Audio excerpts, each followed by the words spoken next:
hansı dərsdə, hansı sahəsi onu qane eləmədi, həmin adamı, həmkarımı. Yəni, haqlıdırsa, təbii ki, bir nəticə çıxardaraq, yenidən bir də baxarım mövzularıma, başqa dərslər üçün bax belə mövzuya.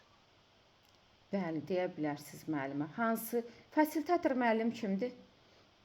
Fasilitator müəllim bələdçidir. Bələdçi bir müəllimdir. Qayğıkeşdir, yol göstərəndir. Fasilitator müəllim belə. İstiqamət verəndir. Fasilitator müəllim bilikləri hazır şəkildə deyil. Ona istiqamət verərək öyrədir, yol göstərərək öyrədir. Deyə bilərsiniz, bəli müəllimə. Yaxşı, Arifə müəllimə belə bir sual verim. Ümumiyyətlə, müəllimliyin üstünlüyü və çətinliyi nədir?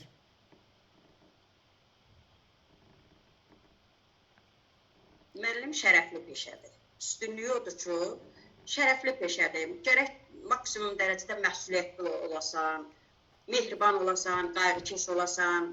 Yəni, hər bir işin öhdəsindən gələsən. Üstünlüyü budur. Çətinliyi də odur ki, çətinliyini mən nə deyim? Çətinliyini siz deyim, mən bilim. Şagird də hər bir ailədən gəlir. Qumru müəllimə istiqamət verir. O çətinliyini deyin yazacaq. Müəllimə, bu ümumiyyətlə biz fərqli ailələrdən gələn şagirdlərlə, fərqli dünya görüşünə sahib olan valideynlərlə işləyirik. Yəni, müxtəlif bizim, deyək ki, onlarla bağlı bir çətinliyimiz ola bilər. Amma deyəcəksiniz ki, biz peşəkar buna baxmayaraq, peşəkar müəllim kimi, peşəkar işini bilən, səriştəli bir müəllim üçün, yəni bütün bunlar heç bir çətinlik yarada bilməz və işimizi sevərək bütün çətinliklərin öhdəsindən gəlməyə çalışırıq, deyə bilərsiniz müəllimə. Amma üstünlüklərində deyə bilərsiniz ki, həqiqətən də bizim peşəmiz müqəddəs bir peşəyə sahibik. Yəni, müəllimlik müqəddəs bir peşədir. Cəmiyyətə faydalı olmaq, şagirdlərin uğuruna imza atmaq, yəni həqiqətən hər bir müəllim üçün yəni böyük bir motivasiyadır deyərdim.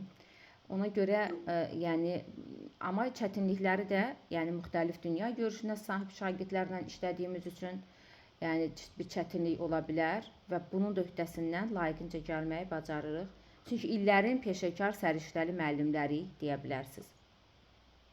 Belə bir sual verilər, Arifə müəllimə, siz əsəbləşmişsiniz, rəhbərliyə qarşı səsinizi qaldırırsınız və prosesi izah edirsiniz ona və problem həll olunur. Bəs siz hərəkətinizdən peşman olarsınızmı? Əvvəlcə onu deyərəm ki, mən heç vaxt səsimi qaldırmaram müdiriyyətlə də, yəni heç vaxt onu eləmərəm, yəni olmayıb da. İndiyənə qədər elə bir şey də olmayıb. Amma ola bilərsə, indi adamdan asılı olan, olmayan bəzi şeylər olur. Olarsa da, yəni səndən sonra üzr istəyə bilərəm. Amma olmaz.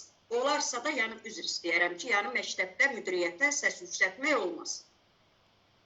Doğru. Deyə bilərsiniz. Yəni etik qaydalara uyğun olaraq, əgər etik davranışı pozmuşuqsa, bəli, üzr istəyə bilərik, deyə bilərsiniz müəllimə. Refleksiya nə zaman aparırsınız müəllimə? Refleksiyanı əsasən dərsin sonunda aparırıq. Amma dərsin ortasında da belə apara bilərik. Hansı üsullarla aparırsınız?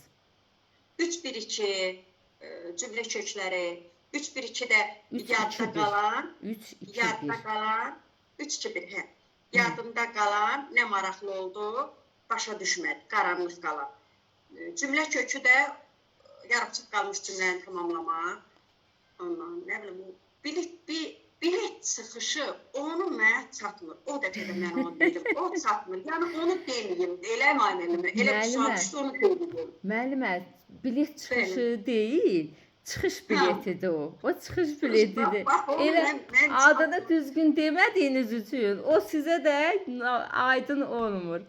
O çıxış biletidir müəllimə. Şagird meyarlar verirsiniz, şagird özünü çıxış eləyir. Bugünkü dərsdə mənim üçün nə qaranlıq qaldı, nə aydın oldu, nəyin üzərində daha çox inkişaf etdirməliyəm. Sanki şagird özünü çıxış eləyir də. Bunların hamısı birbaşa şagirdin mənimsəməsini ortaya qoymaq üçün vasitələrdir, üsullardır müəllimə. Mən bilmirəm, sizin göndərdiyiniz dərslərin hansındasa bu varmı? Olur, birdən dərsi dinləyirəm, fikrim gedir, dönür, bir də dinləyirəm. Amma heç mənə bu elə biləm rast gəlməyib. Bilmirəm, bəlkə də, amma etməmiş olmaram. Ya bəlkə irəliki mövzularımda ola bilər. Bir də görürsüz, yəni olur irəli, geri hansısa mövzularda dəyişiklik eləyib qoyuram. Amma refleksiya haqqında əvvəlki mövzularda məlumat vermişəm. Çıxış biletini tam bilmirəm müəllimə. Bir də qaydaram Hə, basalım. oldu. Təşəkkürlər Arifə müəllimə. Çox sağ olun, sağ olun. Müəllimə, danışıq nitqinizdə yəni bir qüsur görmürəm. O ifadələri də yoxdur.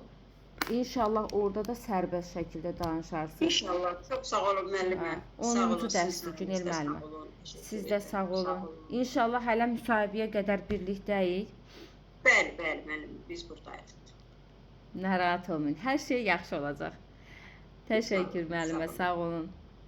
Hə, 10-cu dərsdir bu gün Günel müəllimə. Arzu Əmircanova burada. Bəli, müəllimə, buradayım.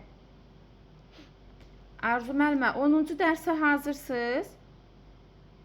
Bəli, müəllim, 9-dan 10-cu dərsə hazıram. 9-dan 10-a Yazmışdım hazırsınız. müəllimə. Aha. Formativ qiymətləndirmə sizə gələcək, formativ qiymətləndirmənin nəticəsi sizə gələcəkdə necə kömək edəcək müəllimə? Formativ qiymətləndirmə, Hə.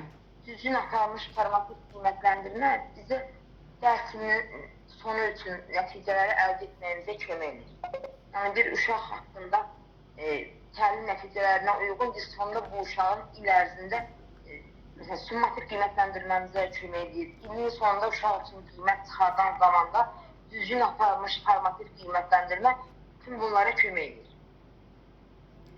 Cümlələri dolğun şəkildə demədiniz Arzu müəllimə. Yəni düzgün aparılmış formativ qiymətləndirmə deyəcəksiniz ki, təlim nəticələrinin